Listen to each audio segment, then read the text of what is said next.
خالد بن ولید رضی اللہ تعالیٰ عنہ آخری وقت تک صحابی تھے نا؟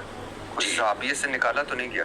نہیں بالکل نہیں، صحابی ہیں، صحابی ہیں، ہاں الحمدللہ، سیف اللہ، کوئی شک نہیں، میرے تو ان کی شان میں پورے لیکچرز ریکارڈ ہیں۔ اچھا، آپ کے حوالے سے چل رہا تھا کہ آپ نے شاید کہا کہ وہ صحابیت سے نکال دیے گئے تھے۔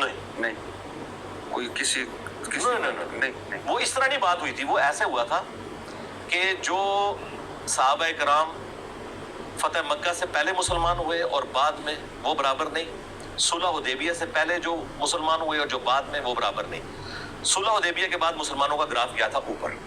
ہوا یہ تھا، صحیح مسلم کے الفاظ ہیں، عبد الرحمن بن عوف اور سیدنا خالد بن ولید کے درمیان جھگڑا ہوا کسی بات پہ، تو خالد بن ولید نے گالیاں دے دی عبد الرحمن بن عوف کو، ٹھیک ہے، گالیاں دے دی، صحیح مسلم۔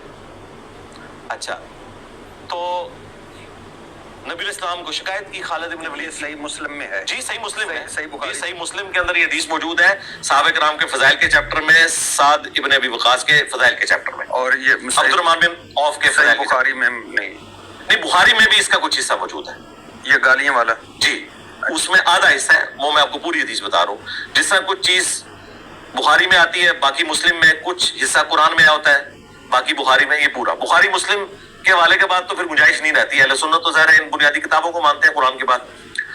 تو جب انہوں نے عبد الرحمن بن عوف نے شکایت کی تو نبی الاسلام نے حضرت خالد بن ولید کو بلا کے ڈانٹا اور کہا میرے صحابہ کو گالی مت دو، تم اب احد پہاڑ کے برابر سونا بھی خیرات کر دو۔ یہ وہ آدھی حدیث ہے جو آپ کو مولویوں نے مفتیوں نے بتائی تھی، تو ہم ان ڈگریوں سے اختلاف کرتے ہیں کہ آپ کو جعلی باتیں بتاتے ہیں۔ یہ خالد ابن ولید کو نبی الاسلام نے کہا تھا کہ تم اب احد پہاڑ کے برابر سونا بھی خیرات کر دو۔ میرے عبد الرحمن بن عوف نے ایک مد بلکہ اس کا آدھا گندم جو دی ہے، ایک پاؤ گندم، اس کے برابر ثواب نہیں ہو سکتا۔ احد پہاڑ 7 میل کے اوپر پھیلا ہوا چٹیل پہاڑ ہے، وہ سونا ہونا تو عبد الرحمن بن عوف اتنی سی گندم کرے نا خالد، تمہارا وہ سونا اس کو نہیں پہنچ سکتا، ٹھیک ہے۔ یہ میں نے بیان کیا تھا کہ دیکھیں صحابی تو عبد الرحمن بن عوف بھی تھے اور خالد بن ولید بھی تھے، لیکن خالد بن ولید کو نبی الاسلام کیا کہہ رہے ہیں؟ تم میرے صحابہ کو گالی مت دو، ہونا چاہیے تھا کہ تم اپنے ساتھیوں کو نہ دو۔ میرے صحابہ ان کے ساتھ کہہ دیا اور ان کو الگ کیا، کیوں کہ عبد الرحمن بن عوف مشکل وقت کے ساتھی تھے، جب اسلام کا گراف نیچے تھا، صلح حدیبیہ سے پہلے۔ صلح حدیبیہ میں تو پاور تسلیم کر لیا تھا، تو ایک ایک کر کے پھر سب لوگ اسلام قبول کرنا شروع ہو گئے، اور خالد بن ولید کا بھی آپ اسلام کا واقعہ دیکھیں، اور حضرت عمر بن عاص انہوں نے اکٹھا اسلام قبول کیا۔ یہ امپریس ہو گئے تھے کہ یار یہ شخص ہم پر غالب آ گیا ہے، ہماری ساری پلاننگ فیل ہو گئی ہے، ہماری ساری طاقت دھری کی دھری رہ گئی ہے، یہ اس بات کا ثبوت ہے کہ اللہ کی غیبی مدد ہے، یہ اللہ کے رسول ہے۔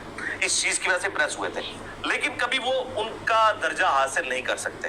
باقی ہمارے اعتبار سے ہم آج کی ڈیٹ میں کسی صحابی کو بھی گالی نہیں دے سکتے۔